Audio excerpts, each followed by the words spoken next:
ओम श्री परमात्मने नमः।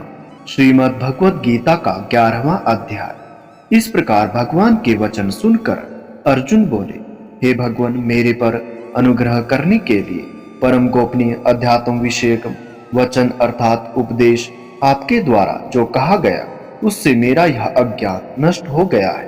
क्योंकि हे कमल नेत्र, मैंने भूतों की उत्पत्ति और प्रलय आपसे विस्तार पूर्वक सुने तथा आपका अविनाशी प्रभाव भी सुना है।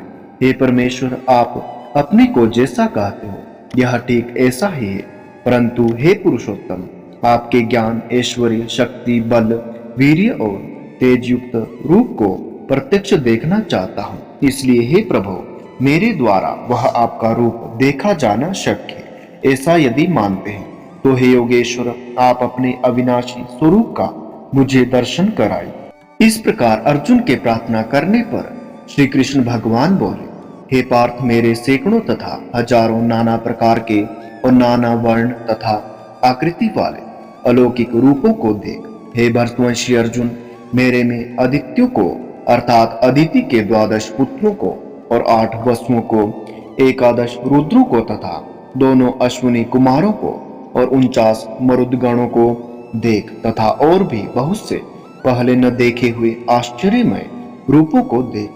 हे गुणाकेश, अब इस मेरे शरीर में एक जगह स्थित हुए चराचर सहित संपूर्ण जगत को देख तथा और भी जो कुछ देखना चाहता है सो देख, परंतु मेरे को इन अपने प्राकृत नेत्रों द्वारा देखने को निसंदेह समर्थ नहीं। इसी से मैं तेरे लिए दिव्य अर्थात अलौकिक चक्षु देता हूँ। इससे तू मेरे प्रभाव को और योग शक्ति को देख। संजय बोले, हे राजन, महायोगेश्वर और सब पापों के नाश करने वाले भगवान ने इस प्रकार कहकर उसके उपरांत अर्जुन के लिए परम ऐश्वर्य युक्त दिव्य स्वरूप को दिखाया है। उस अनेक मुख और नेत्रों से युक्त तथा अनेक अद्भुत दर्शनों वाले एवं बहुत से दिव्य भूषणों से युक्त और बहुत से दिव्य शस्त्रों और हाथों में उठाए हुए हैं तथा दिव्य माला और वस्त्रों को धारण किए हुए और दिव्य गंध का अनुलेपन किए हुए एवं सब प्रकार के आश्चर्य से युक्त है। सीमा रहित विराट रूप परम देव परमेश्वर को अर्जुन ने देखा। हे राजन, आकाश में 1000 सूर्यों के एक साथ उदय होने से उत्पन्न हुआ जो प्रकाश होवे, वह भी उस विश्व रूप परमात्मा के प्रकाश के सदृश एकाचित ही होवे। ऐसे आश्चर्यमय रूप को देखते हुए पांडुपुत्र अर्जुन ने उस काल में अनेक प्रकार से विभक्त हुए अर्थात पृथक पृथक हुए संपूर्ण जगत को उस देवों के देव श्री कृष्ण भगवान के शरीर में एक जगह स्थित देखा।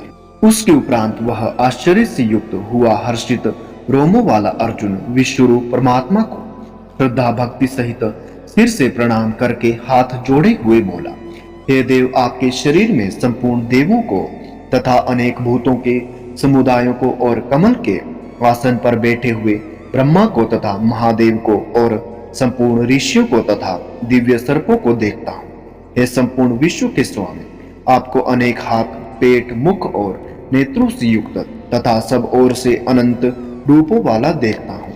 हे विश्व रूप, आपके न अंत को देखता हूँ और न मध्य को और न आदि को ही देखता हूँ। हे विष्णु, आपको मैं मुकुट युक्त, गदा युक्त और चक्र युक्त तथा सब ओर से प्रकाशमान तेज का पुंज, प्रज्वलित अग्नि और सूर्य के सदृश ज्योति युक्त, देखने में अति गहन और प्रमेय स्वरूप सब ओर से देखता हूँ। इसलिए हे भगवान, आप ही जानने योग्य परम अक्षर है अर्थात परब्रह्म परमात्मा है और आप ही इस जगत के परम आश्रय तथा आप ही अनादि धर्म के रक्षक है और आप ही अविनाशी सनातन पुरुष है, ऐसा मेरा मत है। हे परमेश्वर, मैं आपको आदि अंत और मध्य से रहित तथा अनंत सामर्थ्य से युक्त और अनंत हाथों वाला तथा चंद्र सूर्य रूप नेत्रों वाला और प्रज्वलित अग्नि रूप मुख वाला तथा अपने तेज से इस जगत को तपायमान करता हुआ देखता हूँ।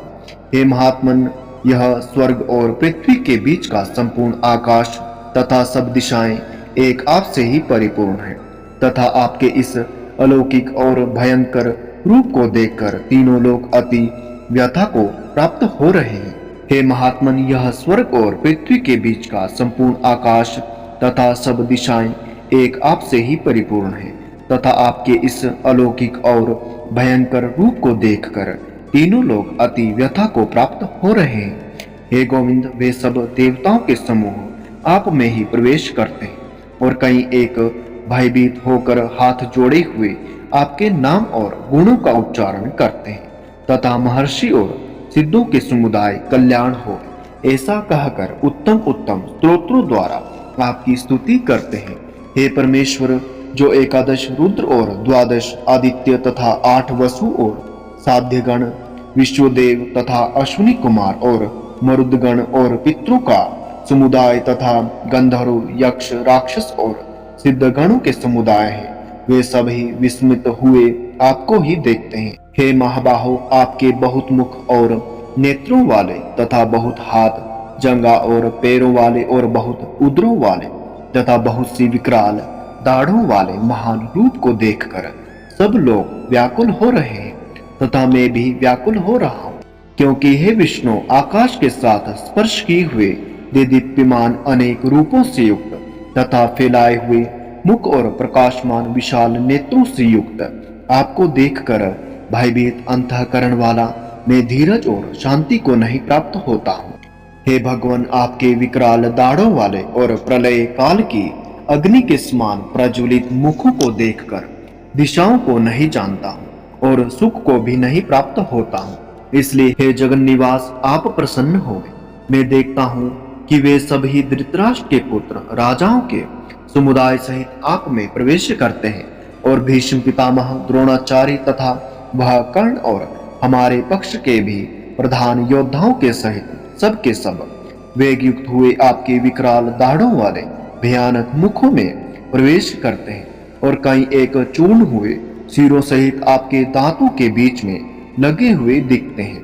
हे विश्वमूर्ते, जैसे नदियों के बहुत से जल के प्रवाह समुद्र के ही सम्मुख दौड़ते हैं, अर्थात समुद्र में प्रवेश करते हैं, वैसे ही वे शूरवीर मनुष्य के समुदाय भी आपके प्रज्वलित हुए मुखों में प्रवेश करते हैं, अर्थात जैसे पतंग मोह के वश होकर नष्ट होने के लिए प्रज्वलित अग्नि में अति वेग से युक्त हुए प्रवेश करते हैं, वैसे ही यह सब लोग भी अपने नाश के लिए आपके मुखों में अति वेग से युक्त हुए प्रवेश करते हैं और आप उन संपूर्ण लोगों को प्रज्वलित मुखों द्वारा ग्रसन करते हुए सब ओर से चाट रहे हैं। हे विष्णु, आपका उग्र प्रकाश संपूर्ण जगत को तेज के द्वारा परिपूर्ण करके तपायमान करता है। हे भगवान, कृपा करके मेरे प्रति कहिए कि आप उग्र रूप वाले कौन हैं। हे देवों में श्रेष्ठ, आपको नमस्कार हो, आप प्रसन्न होइए।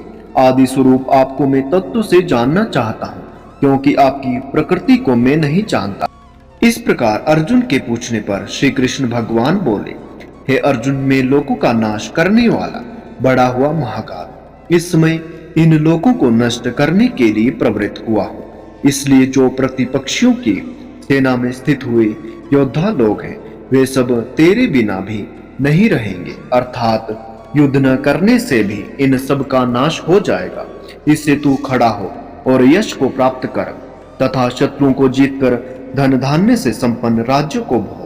और यह सब शूरवीर पहले से ही मेरे द्वारा मारे हुए हैं। हे स्वयसाचिन, तू तो केवल निमित्त मात्र ही हो जा तथा इन द्रोणाचार्य और भीष्म पितामह तथा जयद्रथ और कर्ण तथा और भी बहुत से मेरे द्वारा मारे हुए शूरवीर योद्धाओं को तू मार और भय मत कर।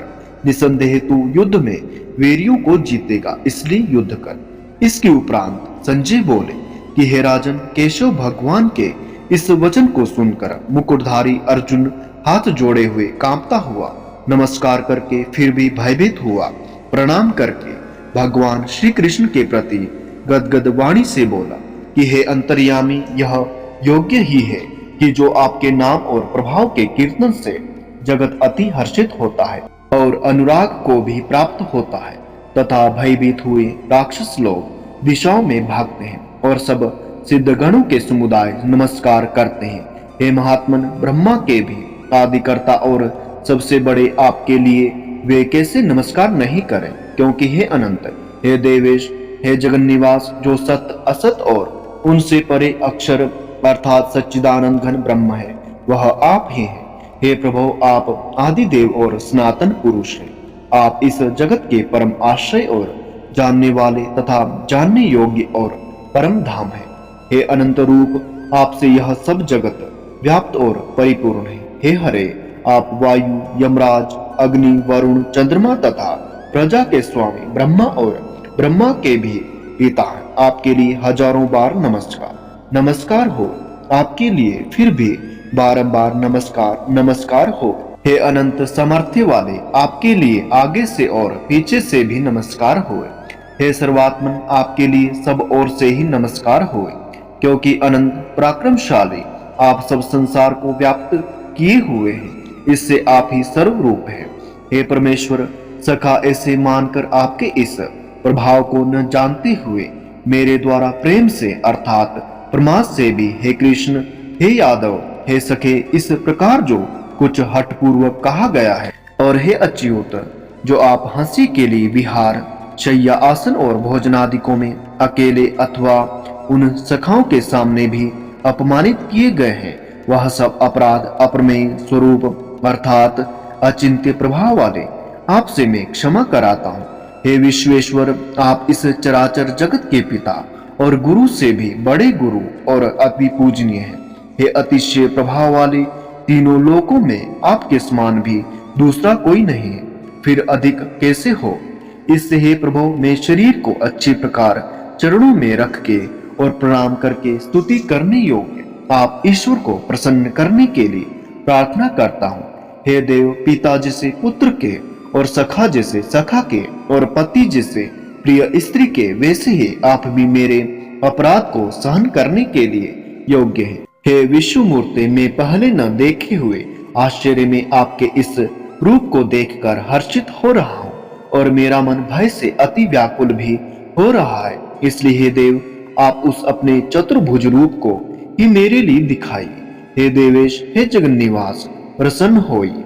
हे विष्णु, मैं वैसे ही आपको मुकुट धारण किए हुए तथा गदा और चक्र हाथ में लिए हुए देखना चाहता हूँ। इसलिए हे विश्वरूप, हे सहस्त्रबाहो, आप उस ही चतुर्भुज रूप से युक्त होइए। इस प्रकार अर्जुन की प्रार्थना को सुनकर श्री कृष्ण भगवान बोले, हे अर्जुन, अनुग्रह पूर्वक मैंने अपनी योग शक्ति के प्रभाव से यह मेरा परम तेजमय सबका आदि और सीमा रहित विराट रूप तेरे को दिखाया है, जो कि तेरे सिवा दूसरे से पहले नहीं देखा गया है। हे अर्जुन, मनुष्य लोक में इस प्रकार विश्व रूप वाला मैं न वेद और यज्ञों के अध्ययन से तथा न दान से और न क्रियाओं से और न उग्र तपों से ही तेरे सिवा दूसरे से देखा जानने शक्य हूँ। इस प्रकार के मेरे इस विकराल रूप को देखकर तेरे को व्याकुलता न हो और मूढ़ भाव भी न हो और भय रहित प्रीति युक्त मन वाला तू उस ही मेरे इस शंख, चक्र, गदा, पद्म सहित चतुर्भुज रूप को फिर देख। उसके उपरांत संजय बोले, हे राजन, वासुदेव भगवान ने अर्जुन के प्रति इस प्रकार कहकर फिर वैसे ही अपने चतुर्भुज रूप को दिखाया और फिर महात्मा कृष्ण ने सौम्य मूर्ति होकर इस भयभीत हुए अर्जुन को धीरज दिया। उसके उपरांत अर्जुन बोले, हे जनार्दन, आपके इस अति शांत मनुष्य रूप को देखकर अब मैं शांत चित्त हुआ अपने स्वभाव को प्राप्त हो गया हूँ। इस प्रकार भगवान के वचनों को सुनकर श्री कृष्ण भगवान बोले, हे अर्जुन, मेरा यह चतुर्भुज रूप देखने को अति दुर्लभ है कि जिसको तुमने देखा है, क्योंकि देवता भी सदा इस रूप के दर्शन करने की इच्छा वाले हैं। हे अर्जुन, न वेदों से, न तप से, न दान से और न यज्ञ से इस प्रकार चतुर्भुज रूप वाला मैं देखा जाने को शक्य हूँ कि जैसे मेरे को तुमने देखा है। परंतु हे श्रेष्ठ तप वाले अर्जुन, अनन्य भक्ति करके तो इस प्रकार चतुर्भुज रूप वाला मैं प्रत्यक्ष देखने के लिए और तत्व से जानने के लिए तथा प्रवेश करने के लिए अर्थात एक ही भाव से प्राप्त होने के लिए भी शक्य हूँ। हे अर्जुन, जो पुरुष केवल मेरे ही लिए सब कुछ मेरा समझता हुआ यज्ञ, दान और तप आदि संपूर्ण कर्तव्य कर्म को करने वाला है और मेरे परायण है अर्थात मेरे को परम आश्रय और परम गति मानकर मेरी प्राप्ति के लिए तत्पर है तथा मेरा भक्त है अर्थात मेरे नाम, गुण, प्रभाव और रहस्य के श्रवण, कीर्तन, मनन, ध्यान और पठन पाठन का प्रेम सहित निष्काम भाव से निरंतर अभ्यास करने वाला है और आसक्ति रहित है, अर्थात स्त्री पुरुष और धनादि संपूर्ण सांसारिक पदार्थों में स्नेह रहित है और संपूर्ण भूत प्राणियों में वैर भाव से रहित है। ऐसा वह अनन्य भक्ति वाला पुरुष मेरे को ही प्राप्त होता है। प्रिय मित्रों, यहीं पर श्रीमद् भगवद गीता का विश्व रूप दर्शन योग नामक 11वां अध्याय संपूर्ण होता है। नमो नारायण।